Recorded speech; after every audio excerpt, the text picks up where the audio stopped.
The history of embroidery was the Scheffley machine, and that's the machine you see in the top left. The Scheffley machine, you see the gentleman sitting over there, and he has that big rod he's holding on to. In front of him is the artwork. He is punching live, and everywhere he's punching, that rod is moving the needles.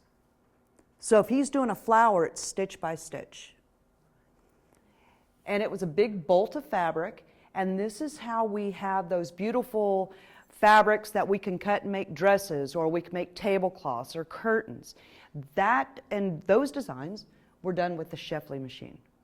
And eventually it changed to the top right, where now it's a tape, and everywhere there's a hole is where the needles punch. So now he's still digitizing it, but he's doing it on paper, and the paper is being read through the machine. Lower left-hand corner, that's the Scheffley today, the modern machine. We still have them, we still use them, but it's just kind of moved in and progressed through the ages. And then here's some motifs down in the lower right showing you what those machines can produce. Now, has anybody ever seen a paper tape machine?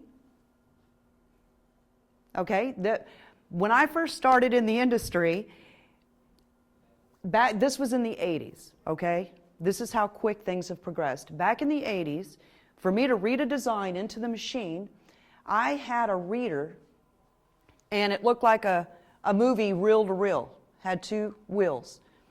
And on that was tape. It was paper with holes in it. I would feed it through, get it started, hit start, and my machine would stitch everywhere it saw the hole. My customers' designs were in those tin round cans, just like a little movie film is, with the customer's name on it. Every time they reordered, you just got the can, took it to the machine, and read it. Over time, that paper gets a little fragile, so you have to perfectly slice, put back together, clean the holes. Then we came out with the floppy disk reader. Our life changed forever. So now we could just put in the floppy disk and move on. That was just in the 80s. We were doing paper tape. So when you hear somebody say, hey, I can create your logo for you to embroider, but I have to punch it. That word should never be used anymore. Punching was done on a board, okay, creating that holes in the paper. Now it's called digitizing, because we do it all on a computer.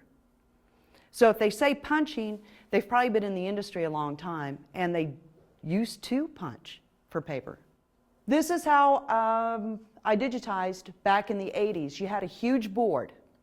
The artwork had to be exactly anywhere from 6 times bigger than the final output. Not 10, not 5. It had to be exactly 6 times the size of what you wanted. We had an overhead projector that we would shine the design on the wall. We'd tape butcher paper and then get a pencil and draw the design on the butcher paper. Then tape it to the board, and then we punched it with this mouse. And the mouse had all these neat little buttons on it. One was a satin, one's a fill, one's straight, one's a run. So we were sitting there with the artwork punching this way. So there are a few shops that still use this board, and I liked it because my artwork's in front of me. I had the puck, is what we called it, right here, precisely digitizing, where a mouse is over on the side and we're watching it move and we're trying to digitize. So there is some differences, but now they've come out with those touch screens where you can have the pen. All right, yeah, Santa, that's what I'm getting this year. I want that pen because now I'm back to having it in front of me and it's precised.